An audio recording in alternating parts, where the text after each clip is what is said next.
Hi friends, welcome to our channel. This is Glow and Grow with Adi.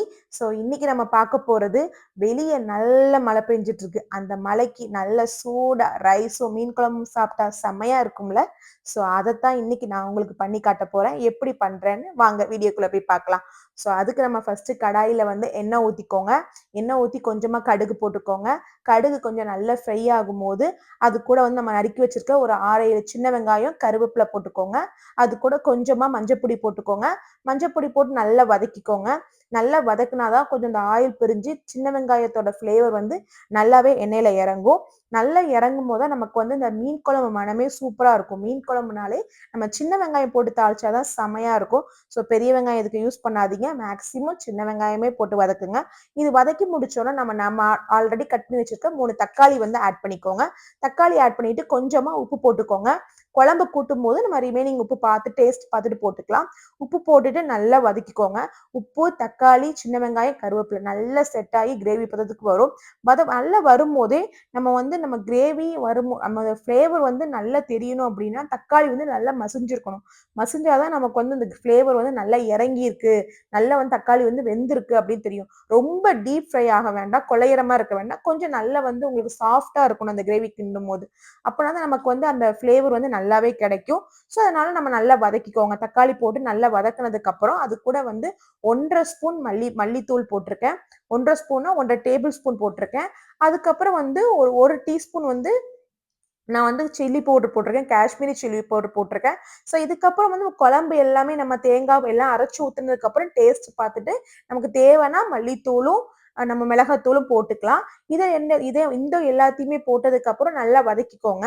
நல்லா வதக்கினீங்க அப்படின்னா கொஞ்சம் கட்டியா இருக்கும். நமக்கு வந்து மசாலா ரெண்டுமே சேர்த்ததுனால கொஞ்சம் கட்டியா இருக்கும். நீங்க இப்ப தண்ணி விட வேண்டாம். நல்லா வதக்கி வச்சுக்கோங்க. வதக்கி அதை தனியா வச்சுக்கோங்க. ஆஃப் பண்ணிட்டு நம்ம வந்து இப்ப புளி வந்து ஆல்ரெடி ஊற போட்டிருக்கோம். புளி வந்து நான் ஒரு நெல்லிக்காய் சைஸ்க்கு ஊற போட்டிருக்கேன். உங்களுக்கு கொஞ்சம் புளிப்பு அதிகம் தேவைன்னா குறைஞ்சு போட்டுக்கோங்க. நெல்லிக்காய்னா கொஞ்சம் பெரிய நெல்லிக்காய்க்கு ஒரு சைஸ் போட்டிருக்கேன். இது தேங்காய் அரைச்சு வச்சிருக்கேன். தேங்காய் கூட வந்து சின்ன வெங்காயம், ஜீரகம், அப்புறம் வந்து வெள்ளைப்பூடு போட்டிருக்கேன். இவ்வளவுதான் போட்டு நான் அரைச்சு வச்சிருக்கேன். அரைச்சு வச்சதை வந்து அந்த நம்ம புளிக்கு அரைச்சு வச்சிருக்கோம்ல அது கூட ஆட் பண்ணணும். புளி வந்து ஒரு 2-3 கரைசல் நீங்க எடுத்துக்கலாம். ஏன்னா நான் வந்து கொஞ்சம் புளி கொஞ்சம் அதிகமா தான் இருக்கும். சில புளி கம்மியா இருக்கும். நீங்க வந்து இதோட மிக்ஸ் பண்ணிட்டு நீங்க டேஸ்ட் பாருங்க. புளிப்பு வந்து கொஞ்சம் முன்னால் நின்னுச்சு அப்படின்னாதான் இந்த புளிப்பு வந்து நமக்கு நல்லா தெரிஞ்சாதான் குழம்போட சேரும்போது மீன் போடும்போது நல்லா இருக்கும். புளிப்பு கம்மியா இருந்தா குழம்போட போடும்போது ரொம்ப புளிப்பு கம்மியான மாதிரி இருக்கும். ஸோ கொஞ்சம் புளிப்பு தூக்கலா இருந்தா நீங்க பயப்படாதீங்க. புளி கூட இருக்கோ அப்படின்னு நினைக்காதீங்க. அது குழம்போட சேரும் போது ஃபிஷ் போடும்போது அது எடுக்கும்போது கரெக்டா இருக்கும் நமக்கு ஃபிளேவர் வந்து. ஸோ இப்போ வந்து நீங்க புளி கரைச்சு நான் வந்து ஒரு 3 தண்ணி ஊத்தி கலைஞ்சு நல்லா கரைச்சிட்டு நல்ல ஒரு கட்டியா நல்லா கரைச்சுக்கணும். புளி வந்து நல்லா கட்டியா கரைச்சாதான் அந்த புளிப்புத்தன்மை வந்து ஃபுல்லாவே இறங்கி இருக்கு அப்படின்னு இருக்கும். இதுக்கு வந்து நீங்க வந்து கொஞ்ச நேரத்துக்கு ஒரு 1/2 an hour முன்னாலே புளி வந்து வெந்நீர்ல ஊற போட்டுக்கோங்க. அப்படின்னா நீங்க கரைக்கும் போது நல்லா இருக்கும் உங்களுக்கு ஃபிளேவரு. ஸோ நல்லா கரைச்சு அதை நல்லா ஊத்திக்கோங்க. நல்லா கட்டியா எடுத்து ஊத்திக்கிட்டீங்கன்னா நல்லா நம்ம தேங்காய் பால் எடுத்த மாதிரி இருக்கும். இந்த தேங்காய் கூடயுமே நான் வந்து பச்சையா தான் வெங்காயம் ஆட் பண்ணியிருக்கேன். சின்ன வெங்காயம் தான் ஆட் பண்ணியிருக்கேன். ஸோ மறந்துடாதீங்க. ஸோ இது எல்லாமே அரைச்சு ஊத்துனதை இதுல வந்து டைரக்டா குழம்புல சேர்த்துக்கோங்க. குழம்புல சேர்த்துட்டு கிண்டிட்டு உப்பும் மிளகாத்தூள் கரெக்டா இருக்காங்கிறத நல்லா செக் பண்ணிக்கோங்க.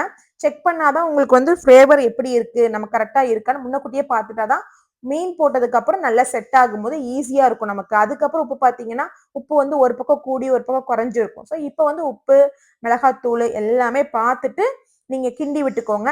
கிண்டி விட்டீங்க அப்படின்னா நான் கொஞ்சம் மொத்தத்தூள் கம்மியா இருக்கிற மாதிரி இருக்கனால நான் ஒரு 1/2 டீஸ்பூன் போட்டிருக்கேன். ஸோ நீங்களும் பார்த்துட்டு நீங்க ஆட் பண்ணிக்கோங்க உங்க வீட்டுக்கு தக்கன. இங்க வந்து எங்க வீட்டுக்கு 4 பேருக்கு நான் பண்ணியிருக்கேன் இந்த குழம்பு. ஸோ இது இப்ப நான் வாங்கியிருக்க மீன் வந்து சீலா மீன் சொல்லுவாங்க. ஸோ உங்க சைடு எப்படி சொல்வீங்கன்னு தெரியல. வஞ்சரம்னு சொல்லுவாங்களா என்னன்னு எனக்கு கரெக்டா தெரியல. ஸோ எங்க சைடு தூத்துக்குடி ஸ்டைல்ல வந்து இது வந்து சீலா மீன் தான் சொல்லுவாங்க. இதை வந்து நீங்க வந்து நல்லா வதக்குனதுக்கு அப்புறம் இந்த எல்லாமே ஆட் பண்ணதுக்கு அப்புறம் கொதி வரதுக்காக கொஞ்சம் மூடி போட்டுக்கோங்க. இறக்கு முன்னால கொஞ்சம் மாங்காய் போட்டுட்டீங்க அப்படின்னா கொதி வர்றதுக்கு முன்னால மாங்காய் போட்டுருங்க. சிலவங்க மீன் போடும்போது மாங்காய் போடுவாங்க. பட் இது கொஞ்சம் நல்ல காயா இருந்தனால நான் வந்து கொதி வர்றதுக்கு ஒரு 1 minute மேல போட்டேன். நல்லா கொதி வரும்போது மாங்காய் இது எல்லாமே ஃபிளேவரும் நல்லா இறங்கிடும். அதுக்கப்புறம் நான் ஃபிஷ் ஆட் பண்றேன். ஃபிஷ் ஆட் பண்ணிட்டு நல்லா கொதி வர்றதுக்கு ஒரு 15 to 20 minutes. இல்ல அப்படின்னா நீங்க வந்து நல்ல ஃபுல் ஃபிளேம்ல வைக்கிறீங்க அப்படின்னா 10 to 15 minutes போதும். நான் வந்து ஒரு 20 minutes வைப்பேன். சிம்ல வச்சிருவேன். சிம்ல வச்சிட்டீங்க அப்படின்னா அது நல்லா எண்ணெய் பிரிஞ்சு மேல வந்து நல்ல ஃபிளேவர் வந்து இறங்கிரும். அதுக்கப்புறம் நமக்கு சாப்பிடும் போது வந்து ஒரு 1/2 an hour நீங்க குழம்பு வச்சோடனே சாப்பிட்டீங்க அப்படின்னா தண்ணி விட்ட மாதிரி இருக்கும். ஒரு 1/2 அன் ஹவர் நீங்க வந்து குழம்பு நல்லா வெந்ததுக்கு அப்புறம் மூடி போட்டு வச்சிருங்க. மூடி போட்டு அந்த மீன் போட்டதுக்கு அப்புறம் ஒரு 5 to 10 மினிட்ஸ் வந்து நீங்க மூடி போட்டு தான் வேக வேக வச்சீங்க அப்படின்னா தான் அது நல்லா இருக்கும். இப்ப எண்ணெய் பிரிஞ்சு வந்துருச்சு. தனியா ஃபிஷ் ஃப்ரை பண்ணேன். இதோட டீட்டெயில் ரெசிபி வேணும்னா சொல்லுங்க. நான் என்னென்ன மசாலா போட்டிருக்கேன்னு கண்டிப்பா உங்களுக்கு சொல்றேன். இதுதான் அவுட்புட். செமையா சூப்பரா வந்துருந்துச்சு ஃபிஷ் குழம்பு. ஸோ உங்களுக்கும் இந்த மாரி ஃபிஷ் ஃப்ரை, இந்த மாரி கன்டினியூஸா நான்வெஜ் ரெசிபீஸ் வேணும்னா என்னோட சேனல சப்ஸ்கிரைப் பண்ணுங்க, ஃபாலோ பண்ணுங்க, கமெண்ட் பண்ணுங்க, லைக் பண்ணுங்க. பாய். டாடா. See you.